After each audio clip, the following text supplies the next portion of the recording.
માતાની મમતા ઇતિહાસના પન્નાઓમાં આજે પણ કોતરાયેલી જોવા મળે છે.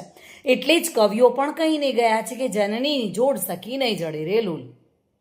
માતાના પ્રેમ આગળ જગતના તમામ પ્રેમ ફીકા પડી જાય છે. જોકે આવી જ એક પરંપરા આજે પણ જીવંત જોવા મળી રહી છે, જ્યાં પોતાના બાળકોના સારા સ્વાસ્થ્ય માટે માતાઓ ઉઘાડા પગે દોડ મૂકતી નજરે પડે છે. પાટણ જિલ્લાના ચાણસ્મા તાલુકાના બ્રાહ્મણવાડા ગામે છેલ્લા 700 થી 800 વર્ષે હોળીના દિવસે એક વિશેષ પરંપરા ઉજવવામાં આવે છે, જેમાં ગામમાં ચૌધરી સમાજમાં જેના ઘરે પહેલું સંતાન થાય તેના ઘરે જેમનો પ્રસંગ ઉજવાય છે.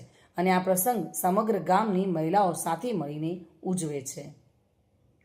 જોકે જેના ઘરે પ્રથમ પુત્રનો જન્મ થયો હોય તેની માતા હોળીની જેમ નિમિત્તે આ દિવસે ઉપવાસ રાખે છે અને પોતાના દીકરાને નવા કપડાં પહેરાવીને તૈયાર કરે છે. અને બાદમાં સમૂહમાં ગામ વચ્ચે બધા બાળકો તેના પરિવાર સાથે ગામના ચોકમાં ભેગા થાય છે અને ત્યારબાદ ગોગા બાપજીના મંદિરે જાય છે, જ્યાં સુખડીનો પ્રસાદ ધરાવાય છે અને પૂજા અર્ચના કરવામાં આવે છે.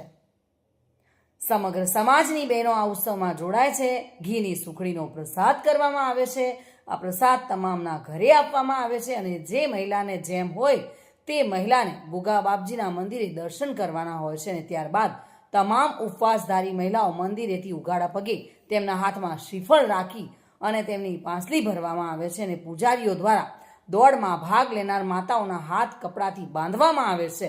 તેમના બાળકના માથાના વાળની એક લટ માતાની તેમની સાથે રાખવામાં આવે છે. તેમજ ઉઘાડા પગે આ મહિલાઓ તેના વાળ પણ ખુલ્લા રાખી અને બાદમાં જ્યારે દોડનો આદેશ થાય છે ત્યારે મહિલાઓ ધૂમ ધકતા તડકામાં ઉઘાડા પગે માર્ગ પર 1 થી 1.5 કિલોમીટર સુધીની દોડ મૂકે છે. અને આ દોડ પાછળની એક લોકવાયકા મુજબ કે આમ કરવાથી પોતાના બાળકની સલામતી તેમજ સારું સ્વાસ્થ્ય રહે છે.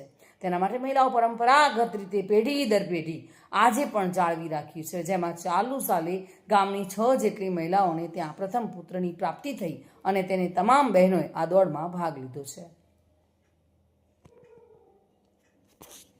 દિગ્નેશ સુથાર સાથે bureau report, today Gujarati news.